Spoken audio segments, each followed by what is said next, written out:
And the people also are so quick to make the mistake of leaving the nation in the hands of those that go ahead to destroy the nation.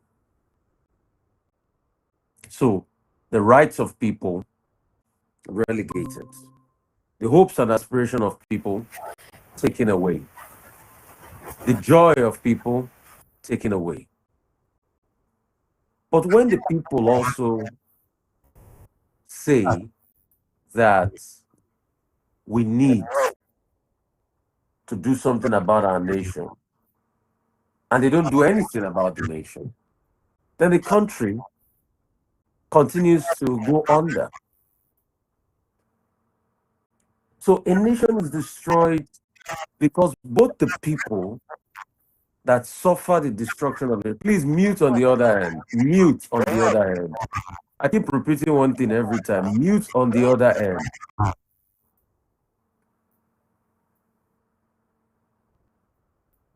Have you muted? Have you muted? I can still hear myself. Oh. I can still hear myself. The person that is supposed to mute, please mute. I will have to let go of the VOP line if Ifechukwu Chukuma does not mute. Because he's supposed to mute. Okay. So, a nation is destroyed because the people that are supposed to build the nation kill the nation.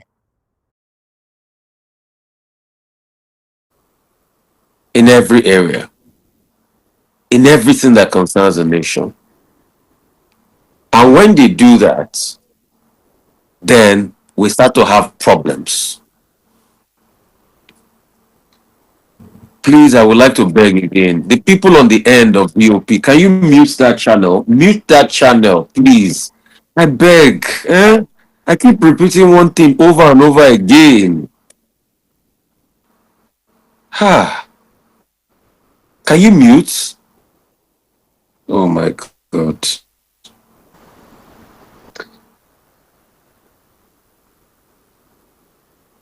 So, okay, it's from my end. I hear it from my end that the network is loading. Maybe they've tried muting, but it's from my end. Okay. So, as I was saying, and the shocking thing is that this is the nation we found ourselves. This is the nation we found ourselves today. And the earlier we start to ask questions about our nation, then the better it is for progress and development. So, we need to introspect. Because if we don't introspect, we don't go anywhere. And that's why I've been speaking about our upcoming election. And there's an article by the Vanguard today I'm going to take out time to read and explain to you. I've always said 2027 elections might be worse than 2023 elections if everything is not done to avert danger. And the Vanguard article by Gidi Ajani is saying, barring any corrective intervention, 2027 elections may turn out to be the worst elections conducted ever. They are saying part of the scheme, based on these reports, anyway, the government area has not reacted to it, is the fact that there's a plot to produce identical EC8A forms. That's the form at the polling units, EC8B ward forms, and EC8C local government forms. Onset for public distribution of polling units, and another one reserved for strategic allocation of votes. This strategy is to directly compromise and manipulate data uploaded to the IRF, a source has claimed. Sunday Vanguard disclosed that this breach of operational protocol is to allow discrepancy between what is physically recorded and what is transmitted electronically, thus creating structural vulnerabilities in the electoral process. You can see what a source in Vanguard is saying about strategies of how people want to rig elections. And when I talk, you see, you have some sheeps that are so beholden because of what they benefit from power, they will be abusing us. These are facts that sources are revealing now. According to the source, during the off-cycle gubernatorial elections and Kogi, pre-prepared results were allegedly uploaded to IRF before the closure of the polls.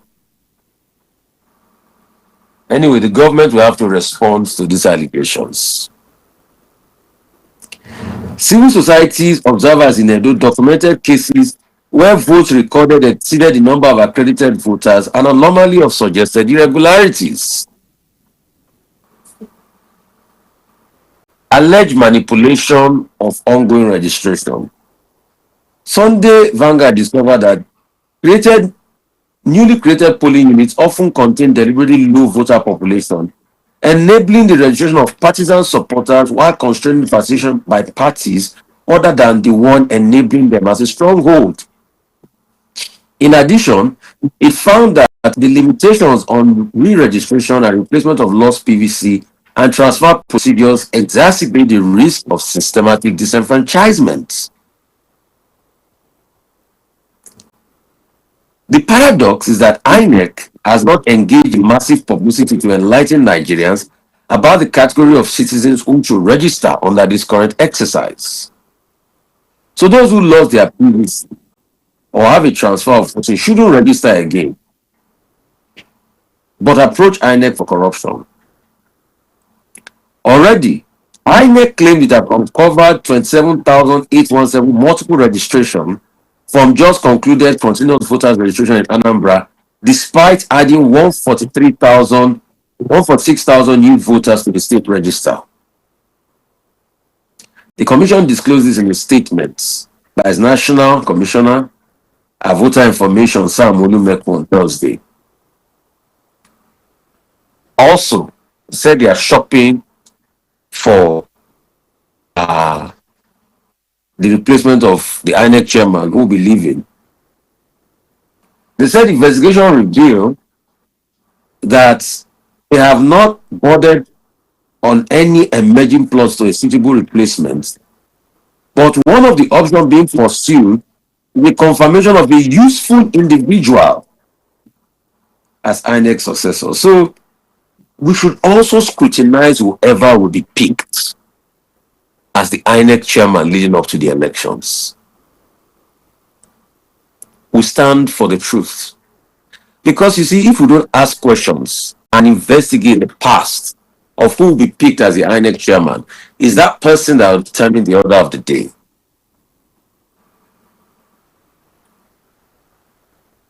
So, some 10 years ago, something very curious happened when President Buhari rode on the back of vigor and determination of Nigerians and threw INEC into a cesspit of necessary controversy by not appointing a substantive national chairman of INEC until the tenure of the largely reformative Professor Atari Ujega ended.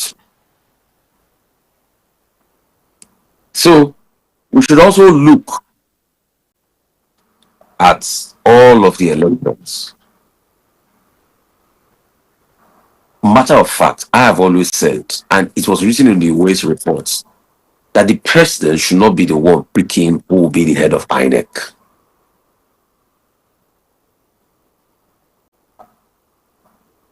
We should have a less partisan authority to be able to do it. And why this report is coming out is that we must protect democracy. In fact, political party, you can say they're partisan, already saying that the technology and everything INEC is going to deploy is already compromised leading up to the election. So the questions we should ask: what's the integrity of the IRF? Hope we will not hear stories about the IRF. Do some other people have access to the IRF? And you don't see, till date, when I keep asking questions in the last election, now what constitutes the technical glitch? Why did the IRF shut down? A lot of people said, oh, I don't know what they're doing. But the truth is, we have to say these things. So are there other people that have access to the IRF? Hope we will not hear in this election that IRF was tampered with again.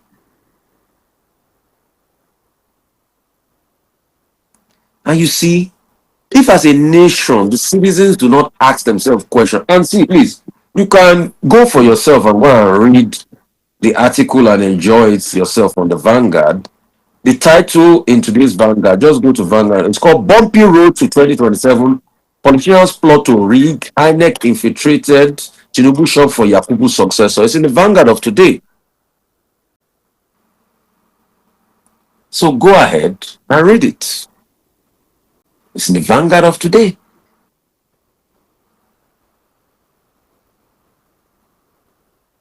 We'll keep saying all of these things. Now you see, a nation falls when the people that are supposed to speak truth to power in a nation are caught on the part of partisanship. 0818-099-1991 on WhatsApp if you want to call us up.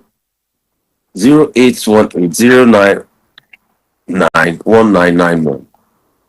0818-099-1991 on WhatsApp.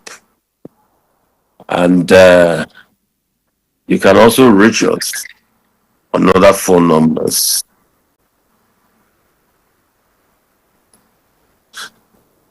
0907-651-1008. 0907-651-1008.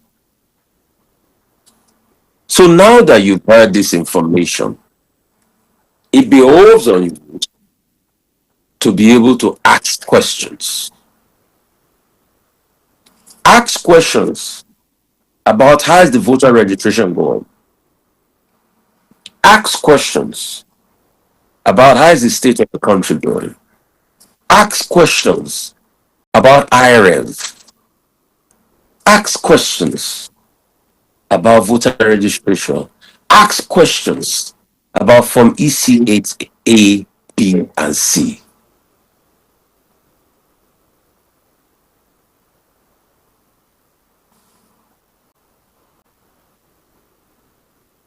How a nation is destroyed.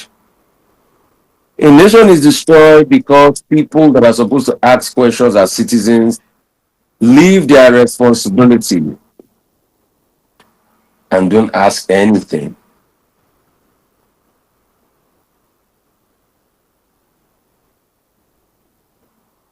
That's why a nation is destroyed.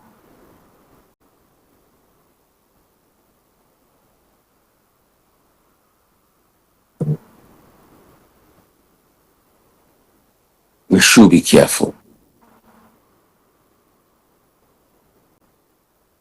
You have the phone line 0907-651-1008 and 0818-099-1991. Those are the phone lines to call us up.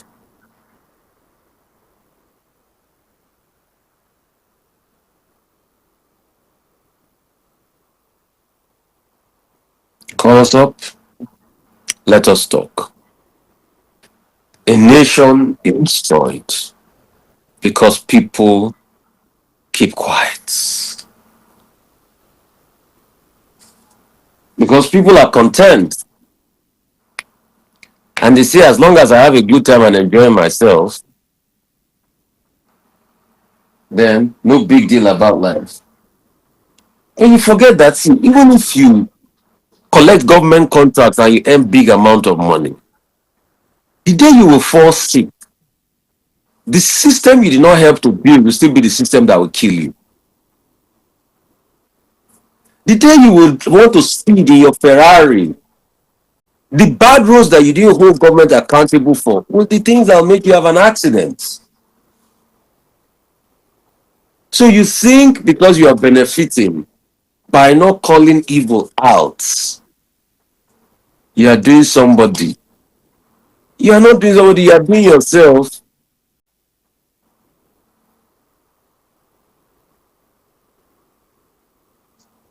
Because you see, in the end, you forget that you live in this country. The evil that you promoted, that you benefited from, will still be what will come back to haunt you. The contract that you were enjoying before, there will be one day that somebody else will get into power.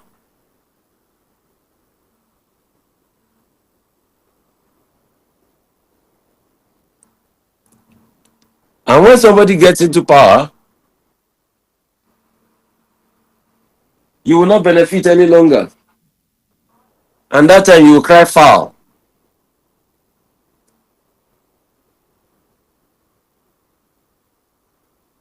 For me, my job is to hold any leader accountable in power.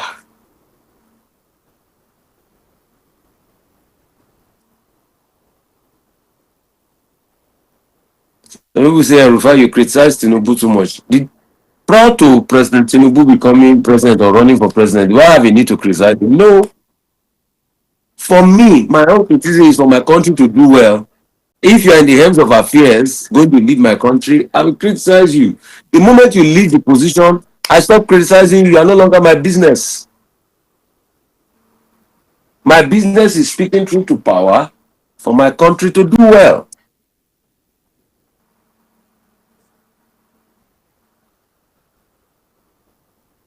So I've given you information today. The phone lines are open. You can call me up. But these are powerful facts and data I've given you from a newspaper article. If you want to react to it, it's fine. And that's how a nation starts to suffer problems. That's how a nation starts to go down the drain. Because if people are revealing plots of how they want to rig elections, that's how a nation starts to go down the drain. Anyway, that report is still subject to a reaction from INEC. So we'll be waiting for a reaction from INEC, and when they react, we'll also balance it out.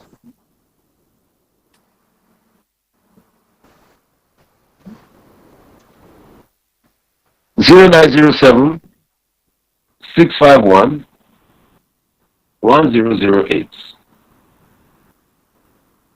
0507 0907 651 1008.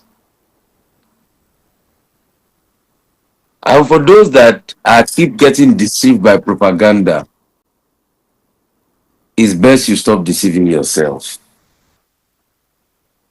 Hello. Good morning, Rufai. Morning, great to have you. Hello. I can hear you. Morning. Hello. Can you hear me? Morning, yeah. Can you hear me? I can hear you. Hello. Ah, it's your phone line. Oh. So those that keep getting deceived by propaganda, they should keep deceiving themselves. You see, part of the propaganda and the lies that they've sold to a lot of Nigerians is something about this forex. And let me explain it to you today. Part of the lie they sold to you is that yes, we have to devalue to be able to save the currency. Hello? Yes. Morning, what's your name? Where are you calling from? My name is Madam Peace. I'm calling from Barra Spider. Good to have you, Madam Peace. Go ahead, talk to us. God will bless you. Because Amen. if we have people like you, or even so-called leaders, people, traditional rulers, and everybody speaking at the negativity of this APC in government, things will be better. Look at what they have happening in Lagos. These people, ABC, were to have their own meeting. They are using the government security forces, the taxpayers' money, to weaponize against the ABC. They went and closed their venue at their meeting. Are we not in democracy? And they want us to vote. Nobody wants to talk. Nobody, they don't even give chance. If PDP was doing this to APC then, they would have been where they are today. PDP get the democracy in PDP. They give everybody free chance to exercise their right and make their party work. APC now, they don't want any other party to get meeting. They did the same thing in Kaduna. They did the same thing when even PDP want to have their own meeting. What are these people doing? It's not good now. And people will still support this kind of evil government. I think make we do something concerning this electoral reform. People should go out. People need to go and put in national assembly and tell them if they don't reform that thing and make sure that everything according to democracy we are saying that we are practicing. This is how we are practicing democracy. Thank you. Thank you for your thoughts. Thank you. You condemn violence. So, as I was saying, I said, see, so there are a lot of lies about the forex thing, and let me break it down to you. The first lie is that we devalued to be able to fix the state of the naira. What they will not tell you is that the CBN has spent over 4.1 billion in the first 4 months of the year to defend the naira. So if they are telling you that 400 naira then to the dollar was an artificial currency because we're spending a lot to defend the naira, but they are not also telling you that in this managed flutes, we are also spending money to defend the naira. And the naira is still undervalued. And this is not the first time we are going to have a float. We've always hovered between a float and a managed float. It's dependent on how much we have foreign exchange. That's how we manage our currency. So there's nothing new that they are doing. The first subsidy that they are saying, oh, subsidy gone, we've removed and everything. The question is, the part they did not tell you was that the subsidy itself was now being handled by NMPC, government-owned NMPC. All the stealing of oil that was subsidized was being handled by NMPC. The question is, have they forensically audited the NMPC to be able to even know what was going on before they say subsidy gone? Because a lot of people have also argued that there were levels of internal skirmishes as regards numbers with subsidy. And after this government said subsidy gone, they still paid subsidy till about late in 2024, after they announced in 2023, before they now said they've removed subsidy officially when the price went to about close to 1,000 naira.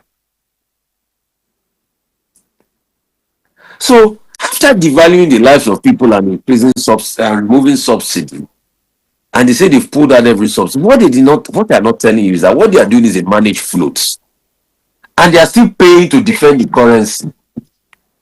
It's not that the currency is floating freely. The CBN still intervenes in the markets. The only difference with the time of the Emefiele is that was a fixed exchange rate and we have multiple windows. Now, they say we have a convergence. We don't have a full convergence yet, but at least it's minimally different from it's minimally closer to each other. The black market rate and the parallel market rate, the black market rate and the official rate are minimally closer to each other. A couple of nairas of difference. But the rates too were close when Obasanjo was practicing a dot auction system. So there is nothing that is being done now that is different from what has happened before. We've always hovered between a float and a managed float. The way we manage our currency is dependent on how much we have forex dollars. So these are the explanations we will never tell you in their skewed articles that they lie. The days when Nigeria make a lot of money from oil, we can, defend the currency better. And please go and read every literature. Go and fact check me. Commodity-based economies do not always have a free float of their currency. They have to intervene from time to time and manage the currency by injecting money into the markets. The defense, what we are saying when we say defense, is that the CBN sells money into the markets to be able to create some sort of a balance. No commodity-based country free floats their currency. But these are the things that they will never tell you. And even at that, the naira is still grossly undervalued. People like Bismarck Rewane have talked about it. Hello, great to have you. Good morning. Morning. My name is Samuel. Where are you calling from, sir? Calling from Ejibo. Go ahead, sir. What happened is that from the inception of this government, we know that nothing is going to come out good, is going to come out of it. Because the people here are a bunch of criminals. And you can't generalize, no? You can't say all of them are a bunch of criminals. You can't generalize. Say what you have against the government. We can't generalize. We can't say everybody's a bunch of criminals. Yes. When the Igbos go to register, they identify them and they now register them. Where did this one happen? It's happening at the Mushin there. Mushin? Okay. Can you tell us the particular area that the Igbos are going to register? They are not listening to them. That local government in Mushin near Pama. Okay. We have noted that down. We'll investigate. And it's happening everywhere. In every local government in Lagos State. So, thank you for that information. We'll investigate. I know. Thank you. I would like to investigate and find out. Thank you so much. We will investigate. Concerning the IMF. Yes. I want a neutral body to check it very well so that they will not launch an attack on it. Okay. Thank you, sir. Thank you. So the followers are still up there. And please, all these things I'm telling you, don't say because Rufai told you. You to go and read about it. Nigeria has always hovered between a managed float and a fixed exchange rate. The years we have money, we have more foreign inflows, we do a fixed exchange rate sometimes. The years we think we have a leeway, we do a managed float. In fact, I was reading an article from the 90s during Babangida's government where they were setting aside billions, I think $2 or $3 billion every year to be able to defend the currency. Hello, how are you? Yeah, good morning, Rufai. Grace, where are you calling from? Yeah, Baba G, calling from Okwafo. Baba G, great to have you. Yeah, Rufai, you have spoken well. Honestly, I wish those in authority will listen. Honestly, Mr. President, before they formed APC, I was his fan. From ACN, part of ABGA came together. For the same president I know when he was in NAPEC. Hello, my brother. I would like to interview you on air just now. Please, 1 minute. Hello. I'd like to I'm coming on VOP radio. I'll just quickly interview you. I want you to talk about what happened to you yesterday. Yeah. So, my brother, can you just I can hear you, Baba J. Can you please just call back? I have Gbadebo Rhodes-Vivour on the line. Just hold on. I want him to state, Gbadebo, what happened to you yesterday? Yesterday, we witnessed the police work hand in hand with APC thugs to disrupt what would have been a very peaceful gathering of ADC members or people that were coming to do an affirmation for the ADC in Lagos, in Alimosho.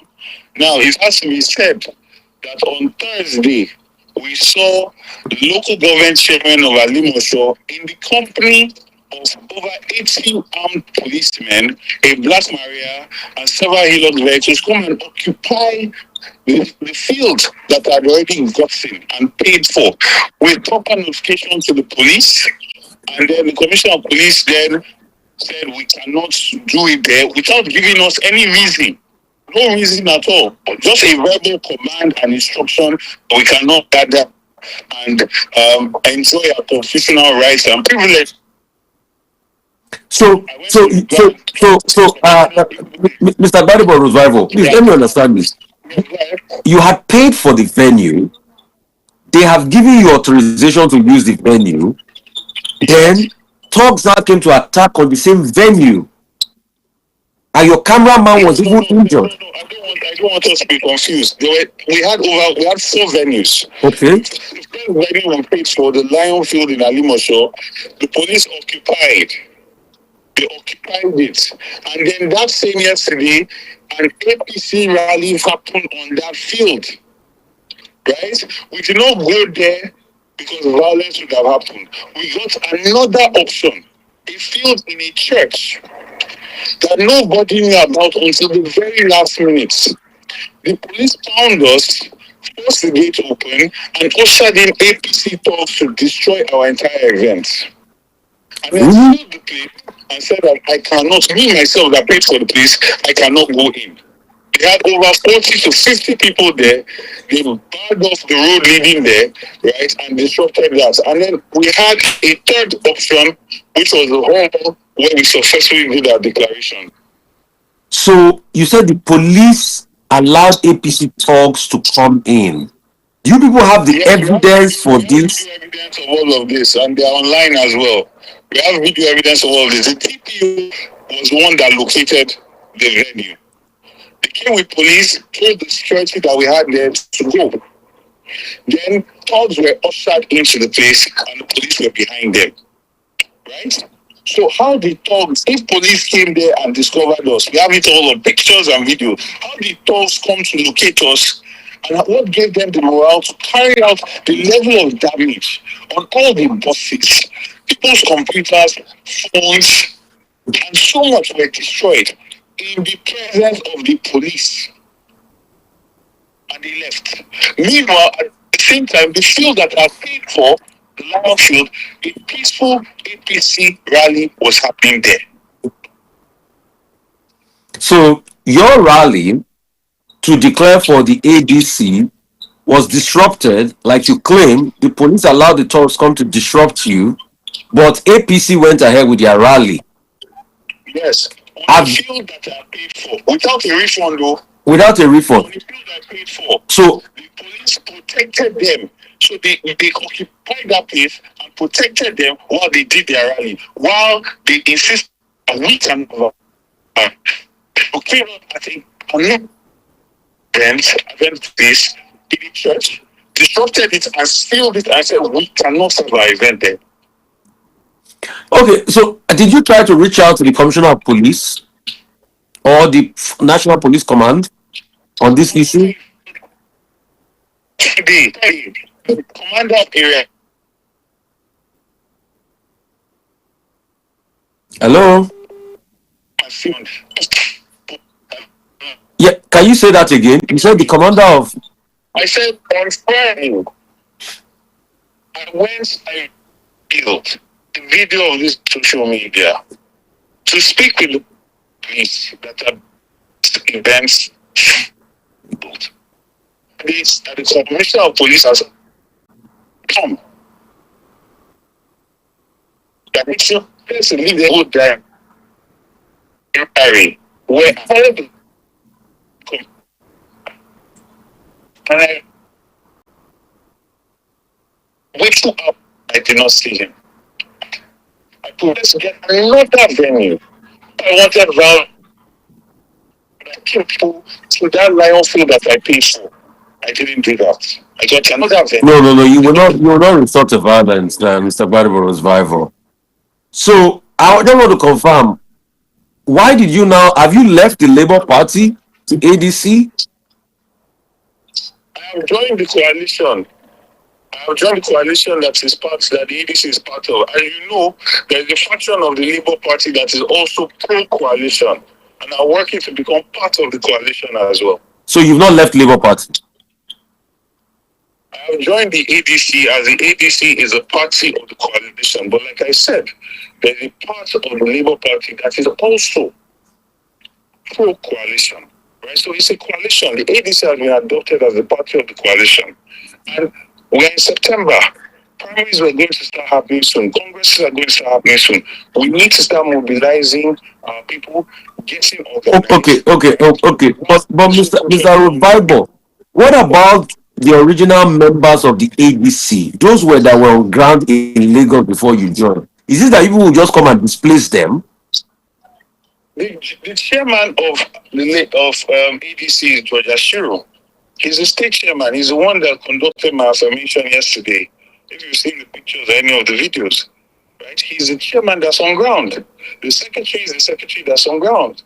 Yes, there's space that's going to be made for people that are coming into the party, but nobody is coming to displace anybody.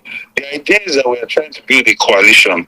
We need as many strong, willing, and vibrant people to be members of it. So nobody's coming to displace anybody. George Asuri is our chairman. We met him there. He remains our chairman.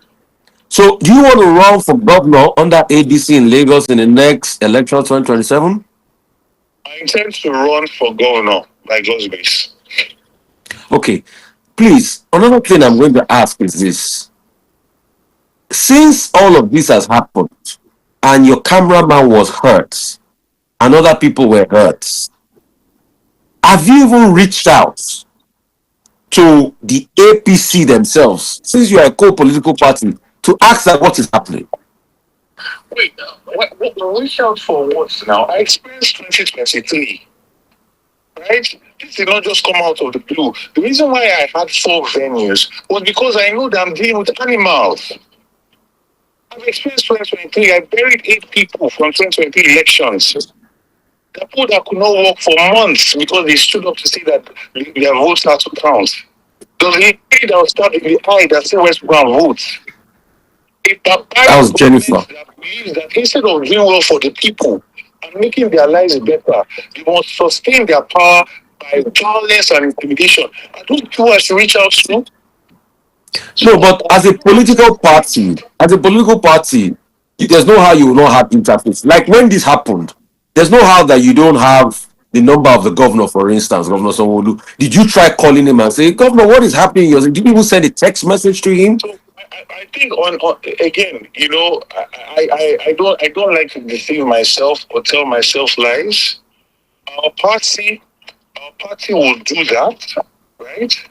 Our party, we're going to have a meeting to address all of this violence that has been happening from Kaduna to Gombe to even Abuja to here.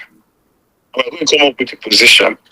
And I'll leave it for other members of our party, official people that hold positions in our party to have this conversation that you're talking about. But I don't just do things for the sake of doing it. Right? No, I think we've gone past that stage now. But you were safe. Nothing happened to you. You were not attacked in any way, shape, or form. I'm safe. I went there when I heard that they were attacking people because some of my people were hiding. They were hiding, they were hurt. I had to go there and get them out. This is what we did yesterday. Right? That's what we did yesterday. And another thing, you know, the governor Sanwo-Olu that's supposed to be the steward, that's supposed to be chief security officer of Lagos State. Is it not upon him to call me? My own blood sister was admitted in the hospital yesterday and had to have her head stitched. The director of the GRV Foundation, because she was there to carry out health care. But your sister serves in Governor Sanwo-Olu's government. No, my sister, I have 2 sisters. Okay. I have Titilola that's serving in APC. I have Ayodele that is the director of the GRV Foundation. These are people, there is video evidence. This is not he said, she said. The chief security officer of the state, is it not upon him to call? So your sister was hurt in the head yesterday. Your sister was hurt in the head. Yes. She has to have her head stitched. Several people were hurt, not just my sister. all the bus drivers that came, at last count, over 70 coastal buses, their windows have been completely destroyed. Who is going to pay that cost? It's not the government, it's not the police, it's going to be me. So these are the issues. And you said you've not gotten any word, because I said, why don't you try to reach out to him? You said he should reach out to you. Until date, you've not even gotten any word from the state government. Nothing.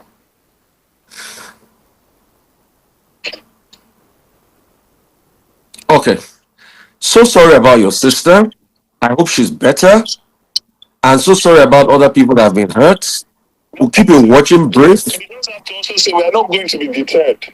We are not going to be deterred. Right? This government is pushing people to the wall, and they must understand that Nigerians are not.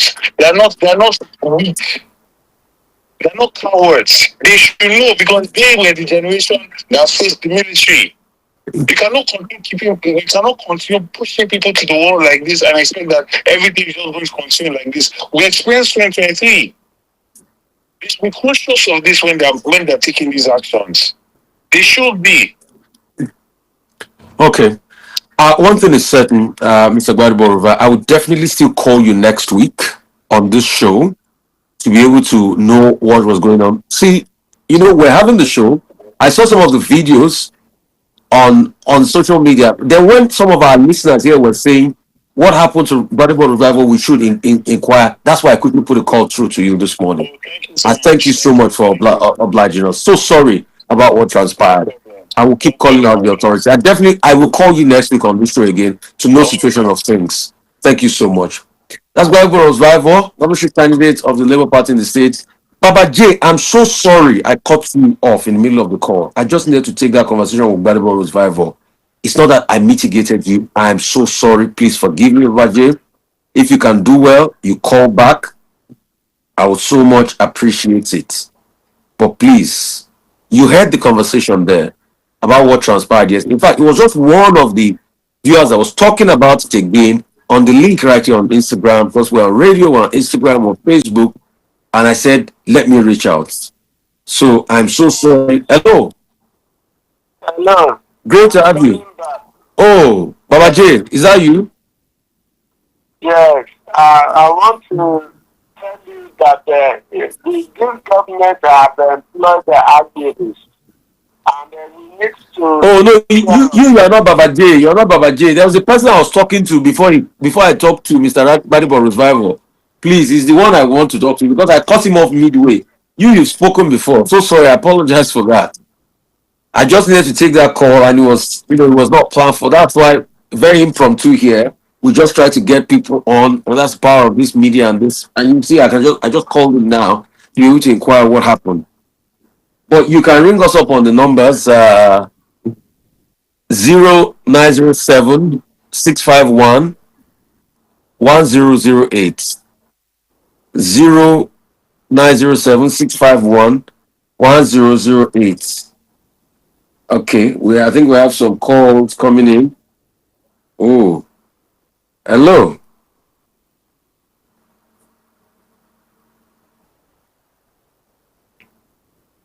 Okay, I think we have some callers calling in. Okay, we're calling this person back. I tried ringing us up. Hello, you tried calling us up from Turkey. How are you? One morning. Yeah, good morning, sir. I wanted to ask what is sorry. What kind of operation? I don't really understand. What are we going to do to this operation in Nigeria? Because I'm so scared. It's a very sad one, my sister. That's why we keep revealing, we keep speaking out on it. Oh my Hello. God. Hello. Hello. Yes. Baba G calling. Oh, Baba G, so sorry. I had to take Gbadebo there. So sorry. Rhodes-Vivour. No problem. I'm sure you heard his interview. So sad. I said it in one of your show, VOP. I said it will be very difficult, for the president to leave power. But it's only God. Because if you don't leave power, power will leave you, honestly. And look at what you just said now, 2023. look what happened. And again, the thing is, preparing itself. As I was saying, Mr. President was member of Gbadebo, and he was in the forefront of restructuring, if you remember. He even led different protests. But at the end of the day, since he joined APC, he had not made one comment of restructuring again. And I can tell you for free. No, but you've been talking about state police recently. You said? He's been talking about state police recently. That's also part of restructuring. He can't do it. Let me tell you, Rufai, you are a journalist, civil journalist. I know you. Do you know that the National Assembly, he feels that he has the National Assembly in his pocket? So when it matters most, if he complies the law, he will not allow it.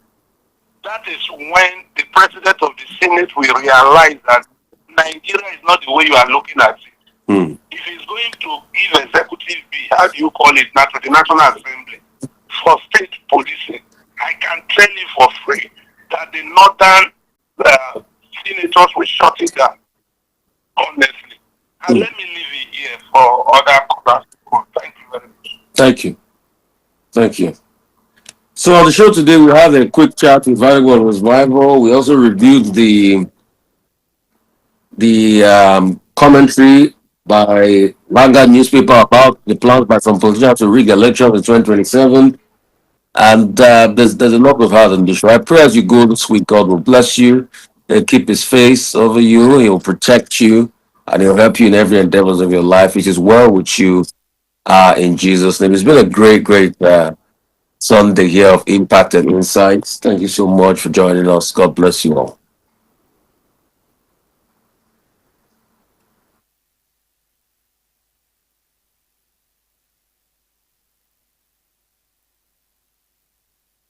A country which, if God were to judge us correctly, ought not to exist on the face of the earth. It ought to have received the treatment of Sodom and Gomorrah.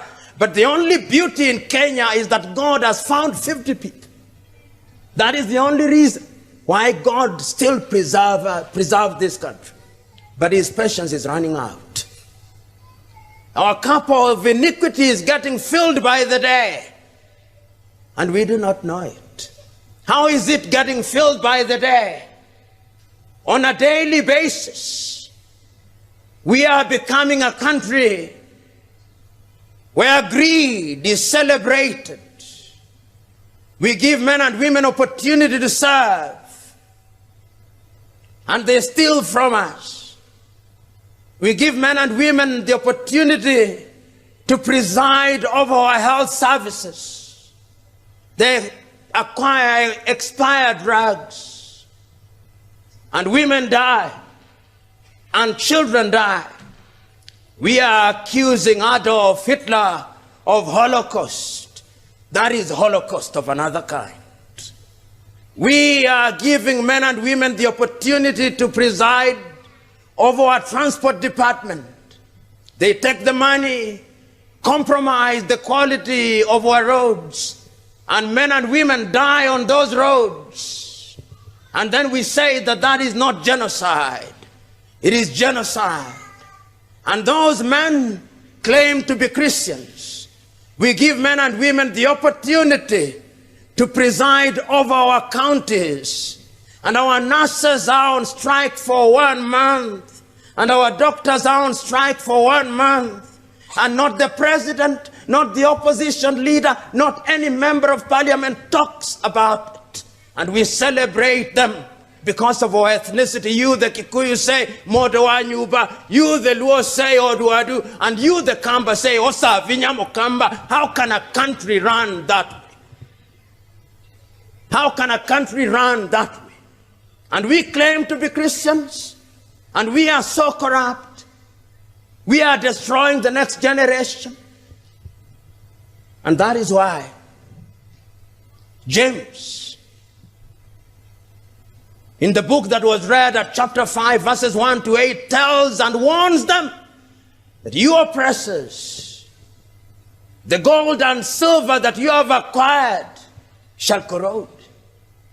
All these things that you have acquired that make you feel important, it is nothing the great Alexander the Great, who had conquered half the known world before the birth of Christ, at his deathbed, instructed the doctors to prepare a coffin with his hands outstretched, that it may be known to the world that you came with nothing and you go with nothing. And he asked that the pallbearers be his doctors to tell the world that when death cometh, even the doctors cannot stop it. Yet in our vanity, we believe that when we acquire things, then we are immunizing ourselves from something. The last time I checked, greed is like drinking salty water. The more you drink, the more you want, but your thirst will never be sated. We have individuals in our communities, including ourselves, who engage in graft and corruption either wittingly or unwittingly, but most of it is wittingly. And we celebrate these individuals. In Kenya today, when I look at the men and women in the opposition, when I look at men and women in government, and I remember that not so long ago I had the advantage of working in an organization that investigated them. I'm bound by the oath of secrecy, but I can generally say, I look at them and say, God save Kenya. God save Kenya. These are the individuals who will save Kenya. These are the individuals, the pharaohs who have acquired the garbs of Moses, cheating us that they are Moses and they are pharaohs in disguise. God save Kenya. The tragedy is that the Kenyans either do not know or do not care. But I suspect that they know, and they have simply chosen to do what was described by the prophet Isaiah. They have eyes, but they do not see. They have ears, but they do not hear. They have a form of Christianity, and Christianity has only become a fig leaf with which we hide our moral nakedness. We must interrogate our Christianity, because if it were true that being Christians immunize us from greed, then this country would be one of the countries with the least corruption in the world. It cannot be right that we are 80% Christian, we claim, and we are one of the most corrupt nations in Africa and on earth. This corruption that is alive and well in us. It is alive and well in us because we think that corruption and the things that we have acquired illegally are going to save us. But when you read the book of Luke, that conversation between Christ himself and that rich man, the young rich man comes forth and said, "Good teacher, good teacher, what do I do to go to heaven?" Follow the commandment, Christ says in his divine soft voice. And he says, "I've followed all those commandments from my boyhood." But then Christ said, "But there is one that you have not done. Go out and sell your things. Once you have sold them, distribute them to the poor. Then you shall, having unburdened yourself, go to heaven." And the young man goes out, possibly shaking his head and saying, "Now I cannot go beyond that point." And Christ possibly pointing at him and telling his disciples, "I tell you, how difficult shall it be for a rich man to go into the kingdom of God? It would be easier for a camel to pass through the eye of the camel, of the needle, than for a rich man to get into heaven." Christ is not condemning wealth. Christ is simply condemning the worship of wealth. Because the same Bible says that you should have enough for your children's children up to the 4th generation, but by the sweat of your brow. By the sweat of your brow. Not by taking things that belong to others. What we are condemning and what Christ is condemning is that we should not use our position to acquire things that don't belong to us. And I'm submitting to us that one of the reasons why Africa and Kenya will never realize their potential is that our appetite for that which is evil has been sharpened. Waswahili wanasema kinolewacho hupata. Our appetites are so sharpened that our conscience is seared. Our conscience is numb. We can no longer tell the difference between good and evil. And because we cannot tell the difference between good and evil, we engage in good and evil on a daily basis. And that is why Isaiah says, "Woe unto you who call light day and day light." And corruption is to be found in very many places. Corruption is not only to be found in the political arena. Corruption is found even in churches today. You know, a friend of mine with whom we don't agree on many things, but we agreed on this one, once told me, the church has become so mechanical, so structured in form, that there is no space for Christ and God. And that I thought was very deep. We have structured our worship services in such a way that God is only mentioned occasionally, that God is only worshipped occasionally. And I normally sometimes ask myself, how was Christ worshiping? Christ was an itinerant preacher who engaged in dialogue on a daily basis. Christ would come and find a few people and engage them in a discourse on matters of the heaven. When he talks about the parables of the unleavened bread, when he talks about the parable of the sower, when he talks about the parables of the wheat and the tares, Christ is an itinerant preacher. He did not have a title. Today we are hankering up after titles. There is no shortage of apostles and bishops in this part of the world. Woe unto them on the day of judgment. They'll be told, "We know you not." So the question is, we who are seated here, we who are Kenyans, we who know what is good and right, are we the salt of the earth, or we are the light of the earth? This is the question that we must ask. What is our contribution? I'm told at one time by a friend, whether this is a true story or is an apocryphal story, I do not know. But in some airport in the Middle East, that there was a signpost saying, "You can leave your goods here, they are no Christians."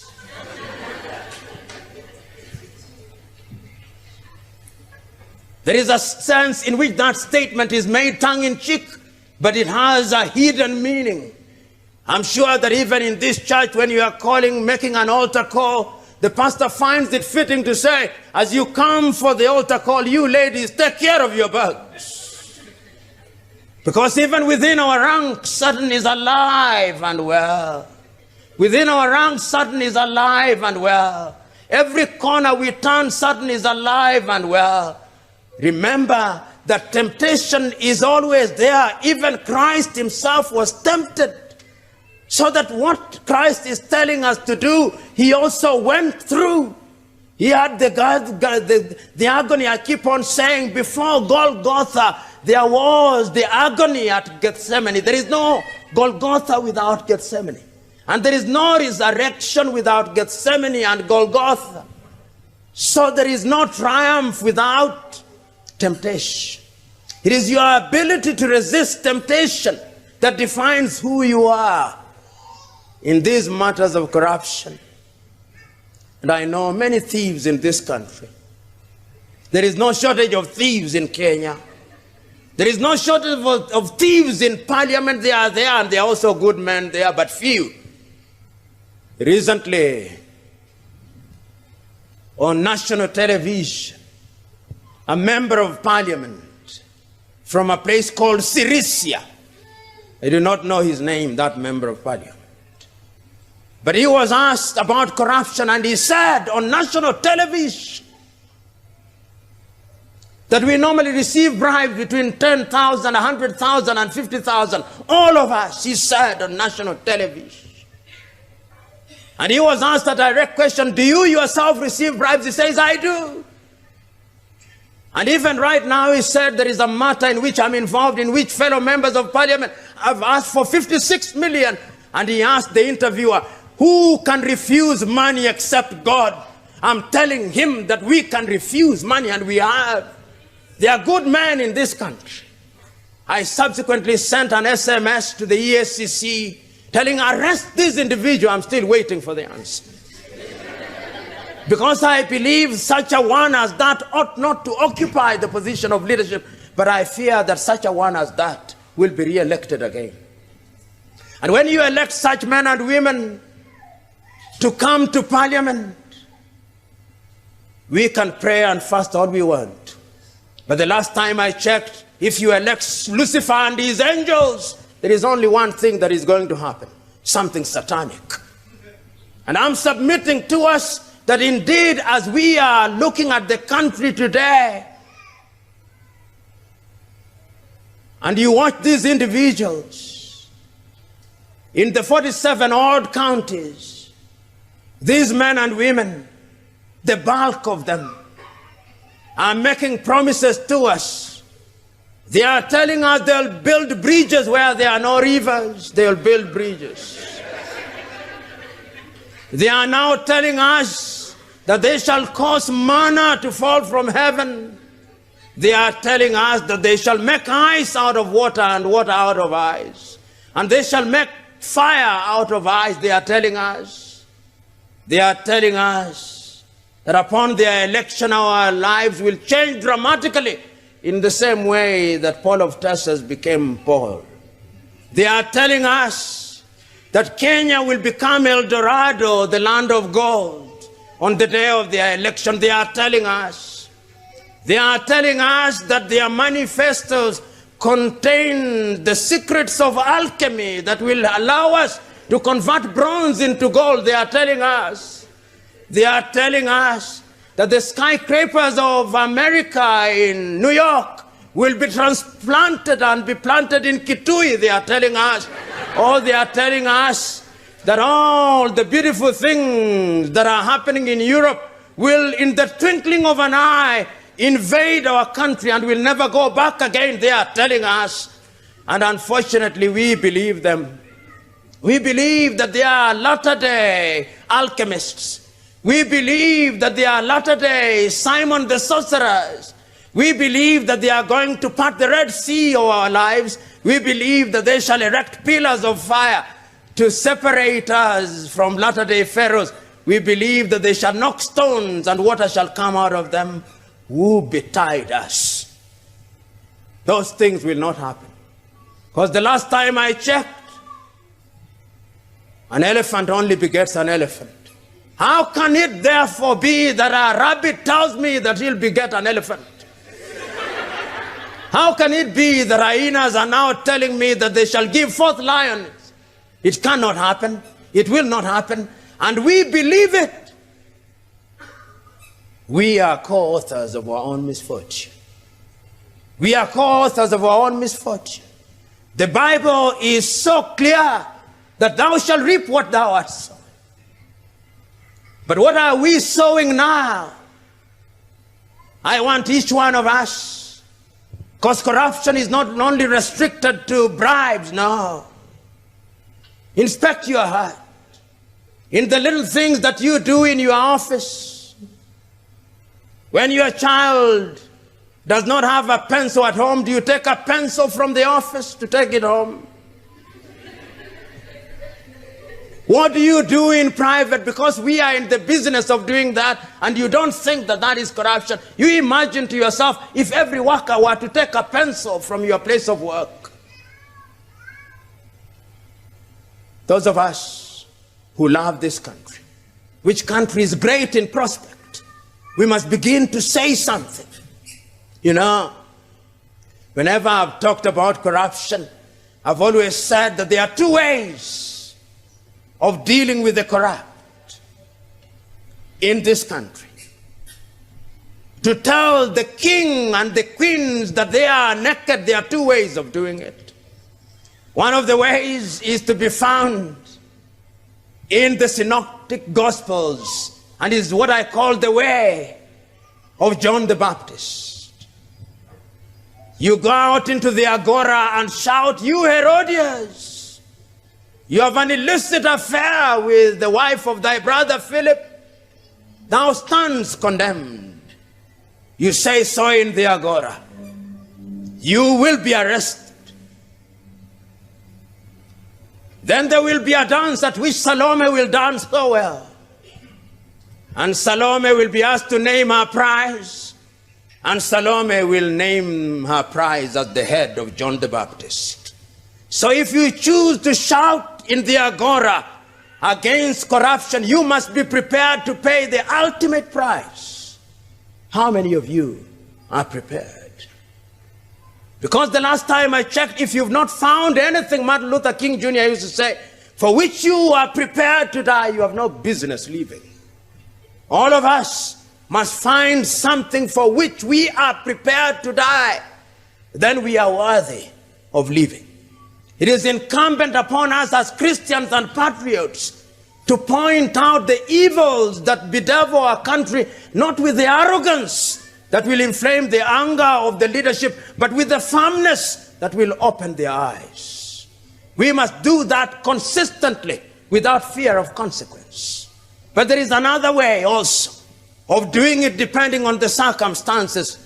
And that way I call the way of Nathan.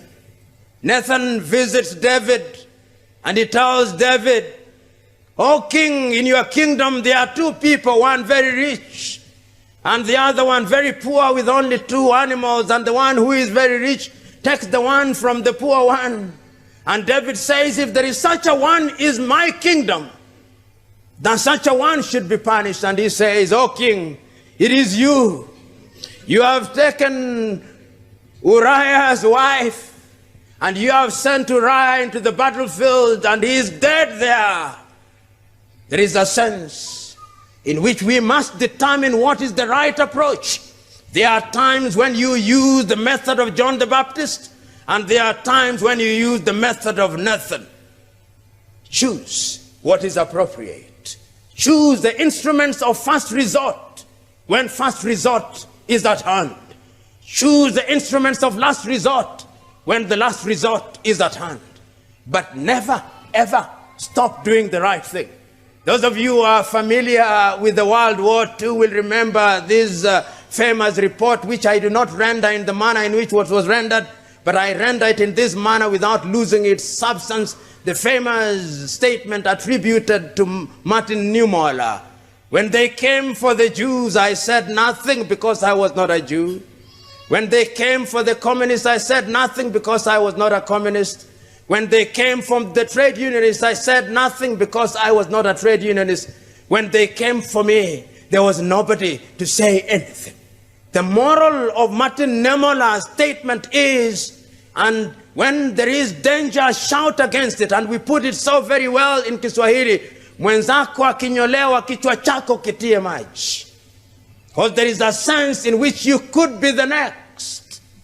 Kumbukeni mtego wa panya uingia waliomo na wasiokuwemo. Na pia tukumbuke kilichompata ngwena na kiboko ni vivyo. So let us never imagine for one moment that we are safe. Throughout the ages, we have seen good men fight corruption. It is not a battle that started yesterday. We have told ourselves that it all started in heaven. And then we descended to the Garden of Eden and we saw the exploits of Lucifer. Then we went to Sodom and Gomorrah and we saw the contention between Abraham and God. And it did not stop there. We saw Moses grappling with Jannes, Jambres and Dathan. And it did not stop there. Our own Christ is tempted, being told, if you only agree to worship me, the entire world will be yours. And Christ says, no, the only one to be worshipped. And it did not stop there. Even our own Christ was betrayed on the basis of 30 pieces of silver. But there are good men throughout the ages who have demonstrated by word and deed that when the chips are down, they are prepared to pay the ultimate price That is how I understood the story recorded in the book of Daniel, the story of 4 young men, Daniel, Hananiah, Mishael, and Azariah, known to us much more famously as Shadrach, Meshach, and Abednego. When they were performing in the household of Nebuchadnezzar, they were given different names. They were told to worship an idol made 6 cubits wide, 6 cubits long. And they were told, you've got to worship it, and they refused. And a fire was lit 7 times over. And the Bible records that those who threw them into the fire were consumed immediately. But when they went in there, they said, the God that we worship will rescue us. But even if he does not, we shall not bow unto you. And within a few minutes, we are told that there was a 4th man in the fire. And Nebuchadnezzar said, but I threw in 3 men. But I now see 4, and the 4th one is like a son of the gods. We must always create an environment where the 4th man comes like a son of the gods. And that we can only do by resisting that which is wrong at all critical times. But like Luther King used to say, before the victory is won, men who are righteous and women who are righteous will be called all manner of names. But do not be deterred. Is it not Winston Churchill who said, you can never realize your goal if you turn to throw a stone at every dog that barks? Let the dogs bark, but you move forward ever, backward never. We are being told that there is something happening in Sodom and Gomorrah, but the divine injunction to the wife of Lot is that you shall not look back, because if you look back, you shall become a salt of stone. The choice is ours. The choice is as clear as it was in the day of Joshua. When it is recorded in the book of Joshua chapter 24, it says, when you were across the river, your grandfathers worshipped idols, Terah and Nahor. And when you came into the land of the Amorites, you also found their gods. Choose you now, whether you shall worship the God of your fathers across the river, or the God of the Amorites in whose lands you live. As for me and my house, I shall worship the Lord. That question is an eternal question. We must make a choice. The choices are not easy, but I know men and women who have made those choices. Stephen, the first Christian to be martyred, made such a choice. The question is, you who are here today, what choices are you making today? Are you making the difficult choice of doing that which is right and good because it is just good to do that which is right and good? Are you enticed by the latter-day things that we see on a daily basis? Because I know that I have many friends who have helicopters. But the beauty of it, that when the helicopter flies, it must stop, comes down. I know many friends who have cars such as Lamborghini and Porsche and Mercedes-Benz. But the last time I checked, the Mercedes-Benz stops and he gets out of it and gets into his house of gold and goes into his bed of gold. But even in the bed of gold, there is no sleep. He has to induce sleep by using tablets, and even then sleep refuses to come. I know many friends who can afford all the good food in the world, caviar and all the good meat, but their appetite since disappeared. They've got to eat things to induce appetite, and even when they induce it, it does not come. But I know other friends who are not so materially endowed, or they don't need soup to sharpen their appetite. No. They were born ready.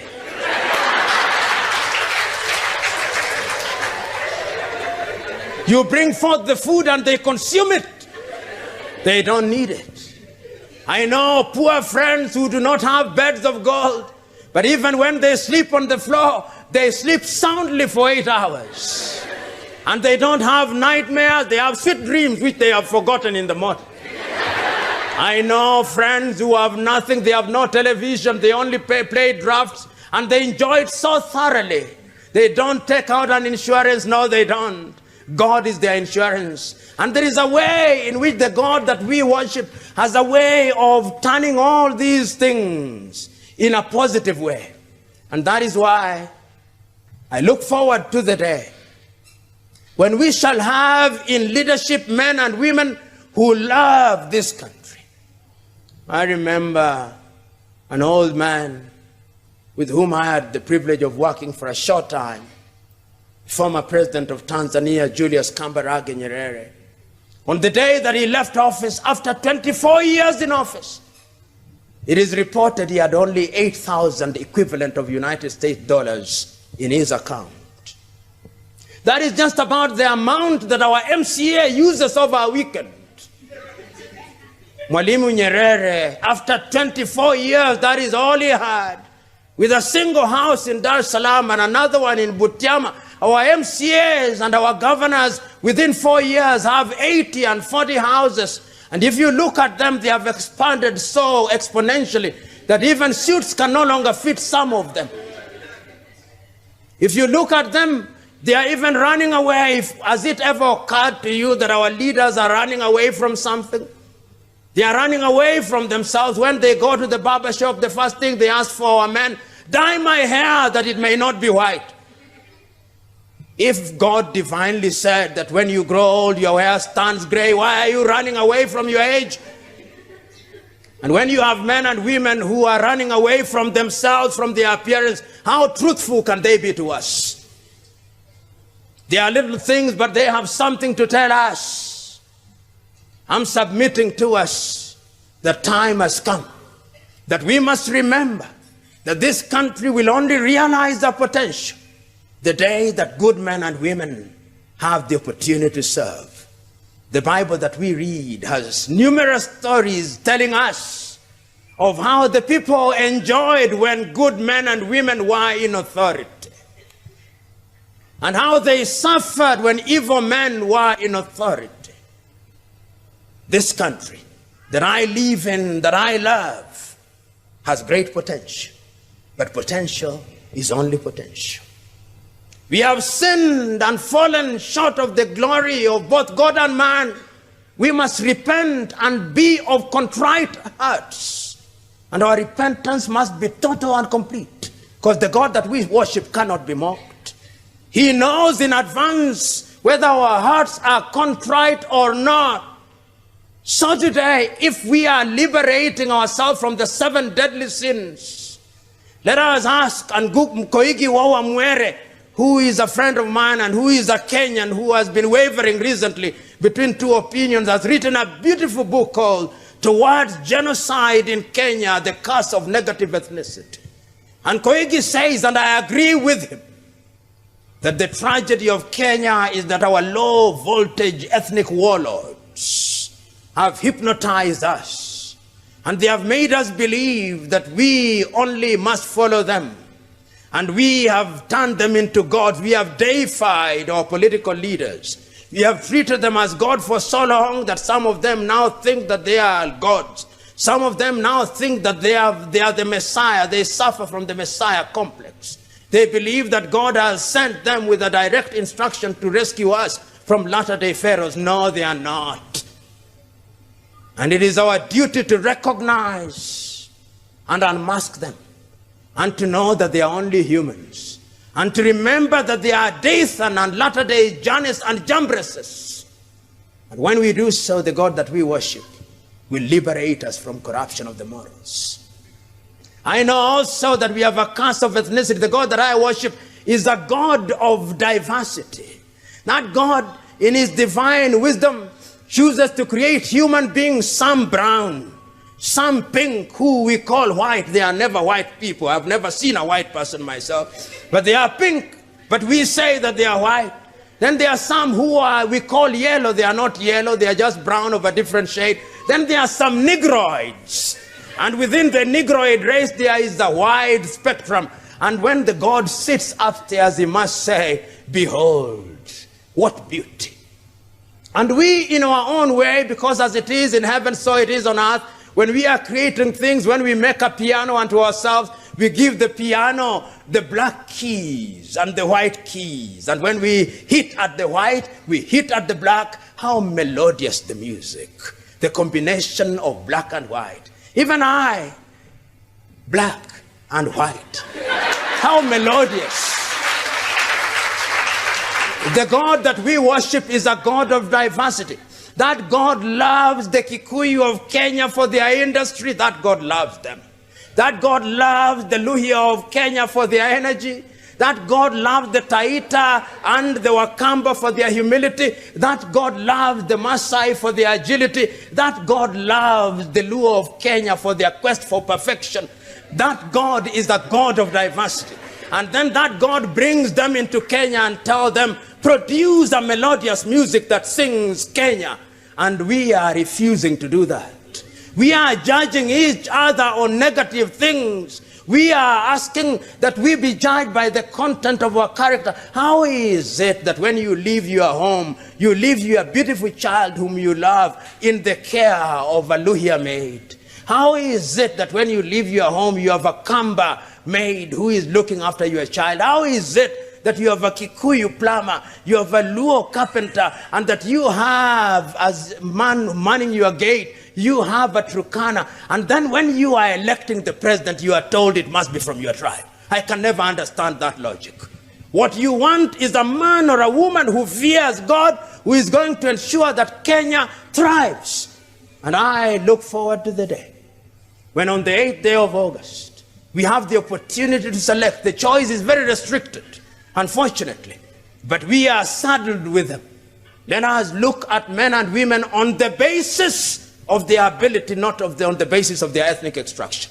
And let us go down in prayer, because even these leaders that we think are terrible, God is capable in the twinkling of an eye into converting them into good men and women. Our prayer is that it can happen. God is capable of converting them and making them say, like Matthew in the Bible, or like Zacchaeus in the Bible, from whom I took, I shall return sevenfold. Because there is no forgiveness without repentance. There is no peace without justice. And I'm submitting to us that we are capable. You know, as I conclude, I always look and read the Bible and ask myself, I wish I was in the 1st century. And I keep on asking myself, would I have been Peter? Would I have been Thomas? Would I have been Judas Iscariot? Who would I have been in that arrangement? I delude myself with the help of hindsight that I would not have been Judas. I think that I would have had elements of Thomas, because the thing that was happening was so monumental that it's only natural to question it. I would have asked Christ, I know you are Christ, but let me just confirm a little. And once I had confirmed, I would have followed Christ.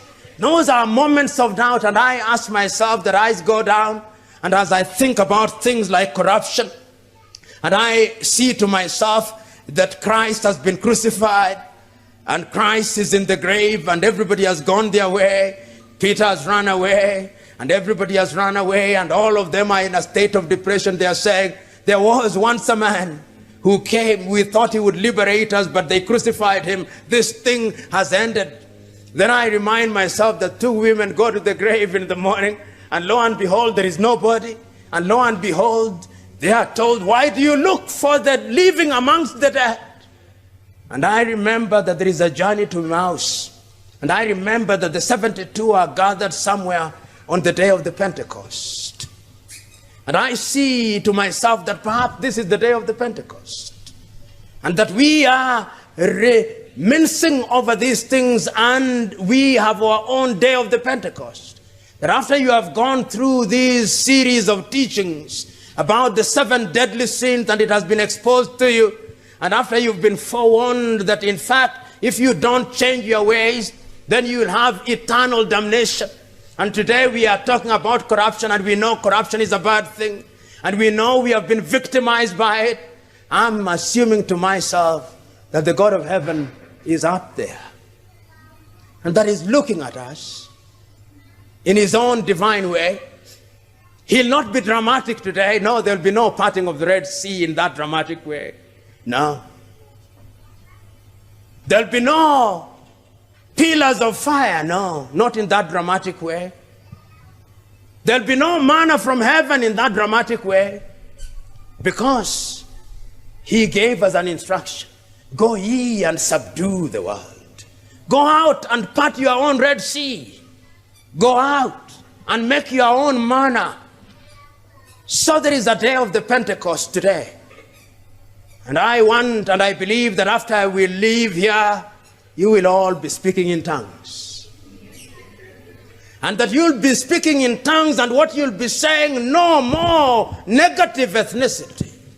That if I am from the Kikuyu nation, from today henceforth, I shall not refer to the Luos as Nyamoyaro Gorwai not.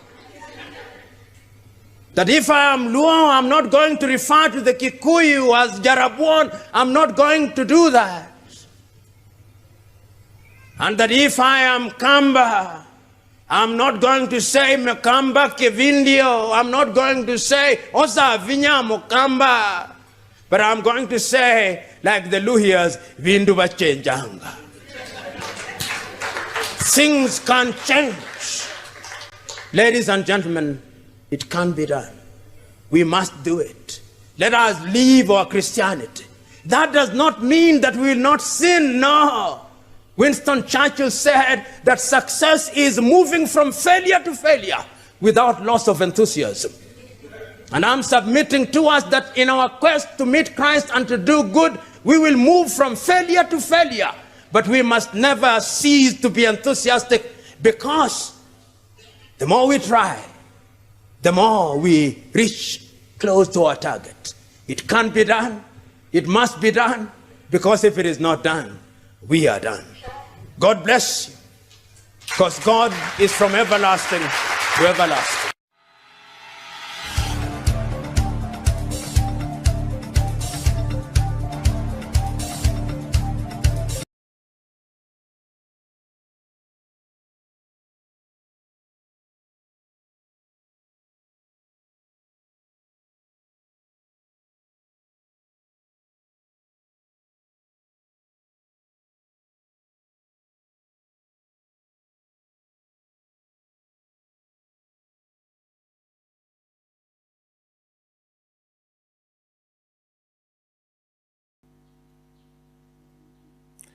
Hello out there, this is Temitope. The last time I spoke, I said I was going to write a letter to President Tinubu. And I've met a lot of people challenging me and asking, where is that letter? You said you will write President Tinubu and you put a copy out there for us to read. We have been looking forward to your letter, and I said, oh, don't worry, we are not much in a hurry. President Tinubu is actually doing well. Like Dr. Okonjo-Iweala said, he has stabilized the economy, and the economy is moving in the right direction. However, in my own view, moving in the right direction is one thing. Moving at the appropriate speed in that direction is another thing. And driving with proper shock absorbers is yet another thing. Well, I wish the president all the best. I wish the president good luck, actually. And I wish Nigerians good luck. That was the title of my book 14 years ago. I wrote, fellow Nigerians, I wish you good luck. And I think I still have some copies out there for people who might want, but that is not essentially the basic thing at this time. I am doing another book, and I wanted to make sure that I send a copy of that book to the president along with the letter I'm writing. So it's the book is titled Broken Hedges and Intelligence Gaps. I'm going to put a link to the book in the video.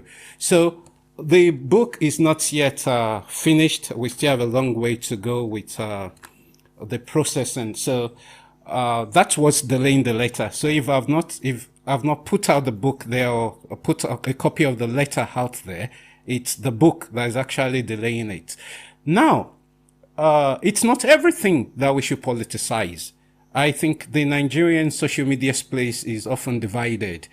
You are Chelsea and Man U, you are Obedient and Baptist, you are Hela and Wailer.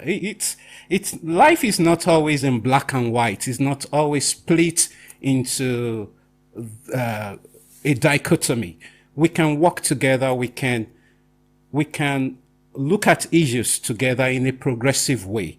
Now, I am someone that likes to criticize things, not because I want to pull those things down, but because I want the best. I want to bring out the best of it. I've been a fan of President Goodluck Jonathan. I wrote a book in his interest. I took the book to him. I met him. We took photographs together. But I was also a critic. If I see something that is not doing well, I would say this aspect needs adjustment. And that is the same thing I've done for every president after Dr. Goodluck Jonathan. I wrote, as I said before, a 30-page letter to the late President Muhammadu Buhari. And I'm planning to write this president, but it's not to pull him down. It's not to attack him. It's just to draw his attention to things he may have overlooked. So please be patient with me. Once the book is done and out there, I would send copies of the book together with my letter to him. And then we can begin to discuss the contents of the letter. And beyond that, there's something I noticed recently. I think there have been this talk about foreign exchange reserves increasing under President Tinubu. People are saying, oh, that's the highest it's been since 1999. Good. But I don't think we, the public, have much understanding of how foreign currency reserves work. It's just a tool of trade by the central bank. It's not a government money. It's not like this government. Whenever we mention foreign reserves, most of us think it is some unspent leftovers of government earnings that government has kept with central bank. They say, oh, why is the government borrowing? When you say you have 44 billion and you are borrowing, can't you just take out of the 44 billion? But that's not how it works. The foreign currency reserves are a central bank asset to manage and regulate trade, especially trading with other countries. You see, the way the foreign exchange system works, every importer would want the exchange rate to be lower, because the lower the exchange rate, the cheaper the goods become in your local currency. For example, if the dollar became 100 naira tomorrow, importers will be happy. They'll be excited. They want to import more things. And the reverse is for exporters. Every exporter wants the exchange rates to go to fall as far as possible. And it doesn't matter if this is finished goods. It could be services. For example, if you're a content creator and they said the dollar is becoming 3,000 naira per dollar, you'll be happy. You are exporting a service. You are exporting digital content. But if you are paying for web hosting, if you are paying for software from overseas, you are importing. So you want it to be lower as much as possible, the rate versus your naira or so. So the thing here is that those two forces trade against each other. Importers want lower, they want the dollar to exchange for a lower figure to the naira. Exporters want the bigger naira value for so when they trade, they don't always trade at an equilibrium, because in some months, the demand for imports is larger than the supply of the exports. So the central bank keeps the currency reserves to regulate things so that the exchange rates can be as stable as possible. That is the purpose of the currency reserves. So it has nothing to do with how well the government is performing or how good the economy has become. Now, let me point out to you. Currently, the foreign reserves of Nigeria is bigger than that of Germany, is bigger than even that of the United States. The United States has a foreign reserves of just $35 billion equivalent. And Germany has about that, less than 40 billion. But Nigeria has 44 billion. So what are we saying? Are we saying that our economy has become bigger and better than that of Germany or that of the United States? No. It's about the trade, the balance of the trade, the supplies, you see. And the thing that is making the foreign reserves of Nigeria grow at this time, let me tell you, is because aggregate imports are falling. And why are the aggregate imports falling? It's not because domestic production has increased. It's because Nigerians are facing hardship. They don't have money to buy as many things that are foreign produced as they have been buying. So take, for example, used cars. Some cheap Toyota Corollas you used to buy for maybe 1.5 million, 2 million have become maybe 9 million, 10 million. So people are not buying, they are not buying imported products as much as before. Like, look, for example, when was the last time you opened a tin of sardine? Because the price has increased and the demand for it has fallen. So we now have a system in which we are importing less and maybe the exports are growing on the balance of it. So there's a supply of available foreign currencies with the central bank that importers are not able to absorb because there's a reduced demand. And,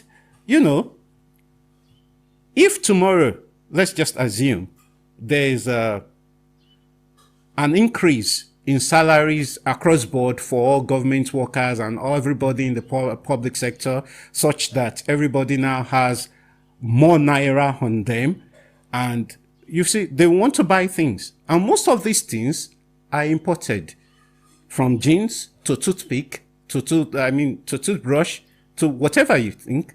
And the more they import, the more pressure it will put on the exchange rate.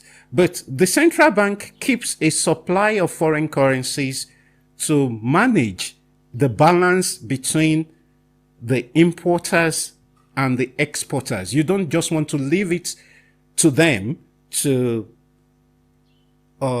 totally market-driven exchange rate, because when you allow the market alone to determine without the intervention of the central bank, as we have seen in the last 2 years, you will see that the rates can rapidly go from 700 to almost 2,000.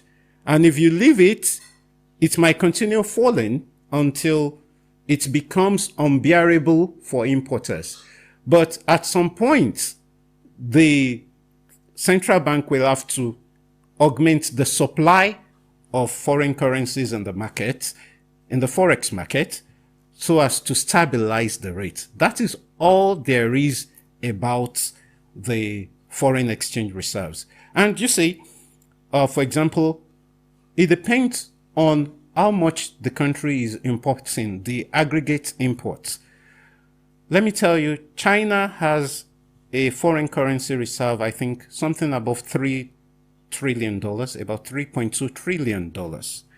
But it can only cover about 11 months or 14 months of imports. Our own 40 billion or 44 billion could go about 10 months of imports.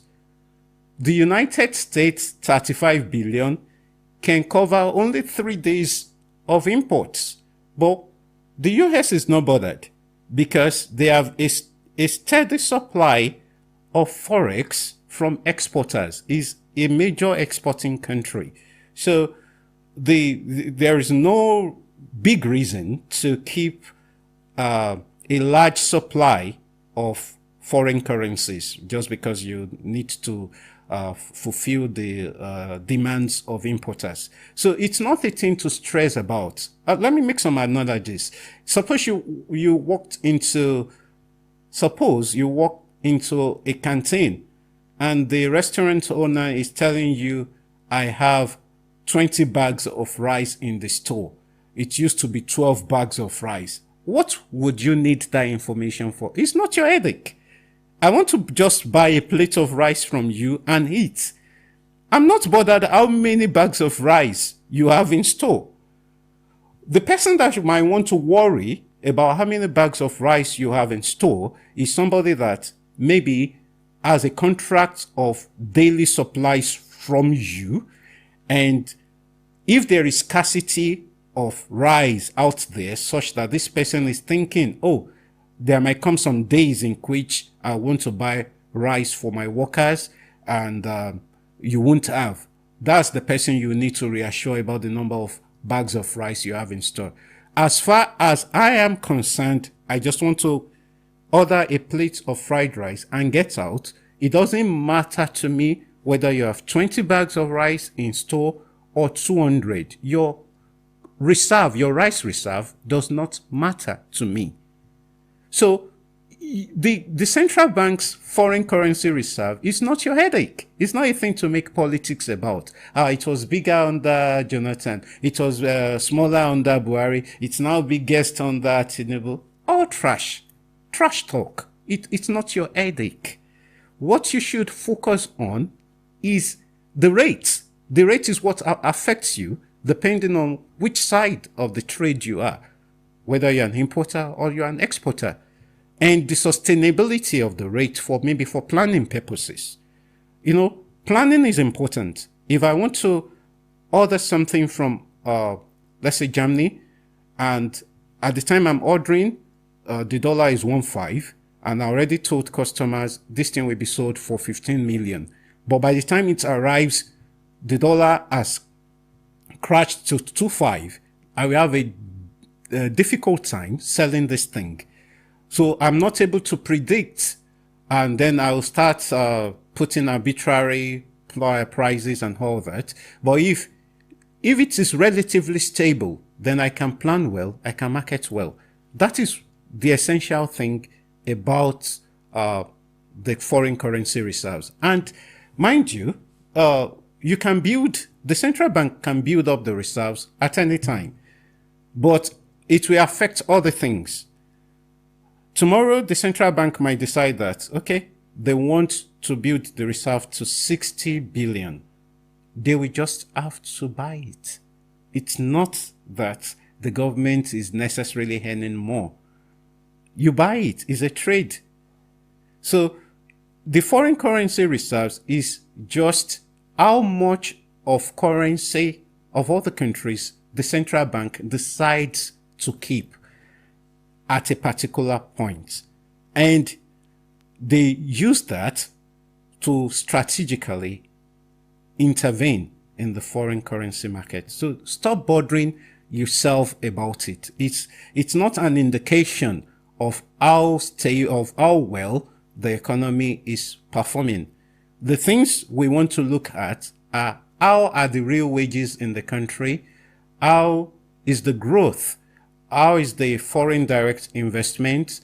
How is the ease of doing business? That's what should matter. Your foreign currency reserves can go from 44 to 22 in just a week if the central banks decide to offload. Of course, they can do that if they want to crash the exchange rate. So it's purely none of your business, really. Focus on what matters. Focus on production. Focus on business. Focus on your earnings. And stop wasting your time arguing about foreign currency reserves. Thank you.